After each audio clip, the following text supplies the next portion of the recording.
Quel est le mal que M. Avoyon a commis afin qu'il soit interpellé par une dizaine de policiers selon le communiqué de son parti? Qu'a-t-il fait qui ait nécessité une perquisition de son domicile et que ses effets personnels et ceux de son parti soient emportés par les policiers selon le communiqué de son parti? Monsieur Adjovi, j'ai lu votre post où vous disiez c'est le moment où tous les chefs de partis politiques du cercle de la concertation devraient se porter vers la BEF ou la criette pour aller soutenir, voire se faire arrêter avec le président de la nouvelle force nationale. Ce serait ça la solidarité au lieu de laisser chaque individu face à ses charognards. Et vous aviez signé Monsieur Eli Adjovi. Et c'est un silence total. À la rigueur, bientôt, vous allez voir des déclarations et puis vous allez voir libérer Wilfried Avoyon, libérer le président du NFN. Nous sommes derrière toi. Nous sommes, le peuple est derrière toi. Et puis après, ça va se teindre. Ça a été comme ça pour Steve Amoussou. Ça a été comme ça pour Rekia Madougou. Ça a été comme ça pour Joël Aïvo. Ça a été comme ça, comme ça, comme ça. Même pour les prisonniers qui sont sortis et qui sont morts. Ça a été comme ça. Et pourtant, ce sont les élections qui sont importantes pour nous. Si aujourd'hui, on tape dans le milieu même qui est cadre de concertation, si on arrête Wilfried Avoyon et que personne, on ne voit aucun mouvement derrière lui, il faut savoir que demain, ça sera une autre personne. Après-demain, ça sera une autre personne. Et nous allons voir comment vous allez faire. Tout le monde se tait quand on arrête quelqu'un. Et à la fin, on va dire, oui, vous voulez qu'on fasse quoi? Ils ont créé des lois. Ils ont fait ci, ils ont fait ça. Et tout le monde se tait.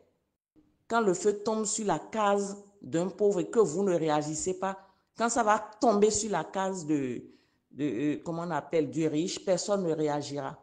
Moi, j'ai lu, avec grande tristesse, un silence total. Un silence, moi j'appelle ça un silence. Si demain vous sortez pour faire des déclarations, ça n'arrêtera que là, ça ne s'arrêtera que là. Et c'est ça la grande tristesse. Et nous évoluons. Nous sommes à moins d'un an des élections, de toutes les élections en fait, à moins d'un an de toutes les élections. Et comme ça, vous voulez aller aux élections. Nous sommes à moins d'un an des élections. Vous organisez des rencontres avec vos partisans. On vient, on interdit les regroupements. Et nous sommes à moins d'un an des élections. Nous sommes à moins d'un an des élections. Et le code n'est pas encore changé.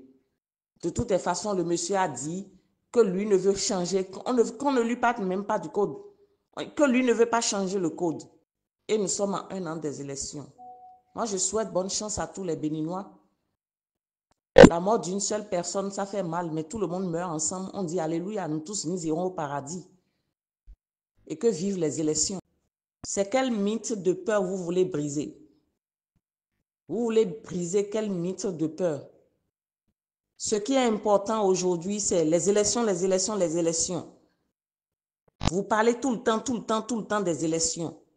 Voilà le code qui est là. À la Cour constitutionnelle, on n'a personne, le peuple n'a personne, parce que je considère que l'opposition générale, là, c'est le peuple même en question. Et le peuple même se trouve au niveau de la mouvance. Et personne ne veut parler, même au niveau de la mouvance, ils se taisent. Au niveau de la mouvance là-bas. Les gens se taisent. Et ils savent que c'est un danger qui guette tout le monde. Et on se tient seulement au fait que oui, il a dit qu'il va partir. Et on attend à 6 mois des élections pour que les gens sortent leurs candidats. Autant ils sont dans la mouvance, autant ils sont dans l'opposition. Personne ne peut se présenter aujourd'hui pour présenter un candidat. Alors qu'en temps, avant 2016, déjà, tout le monde sait qui veut être candidat et la fête s'annonce. Je reviens encore vous dire, hein, c'est dans un panier. Une femme ne va pas à la source avec un panier sur la tête, plutôt avec une calebasse pour ramener de l'eau à la maison. Faites tout ce que vous voulez, mais ramenez la paix à la maison. Le sang du Béninois ne va pas couler. Le sang du Béninois ne coulera pas. Et que vivent les élections que vous voulez faire. Nous sommes de la génération de ceux qui pensent que l'intérêt supérieur du Bénin doit passer avant toute chose. J'ai l'habitude de vous le dire, ne l'oubliez jamais.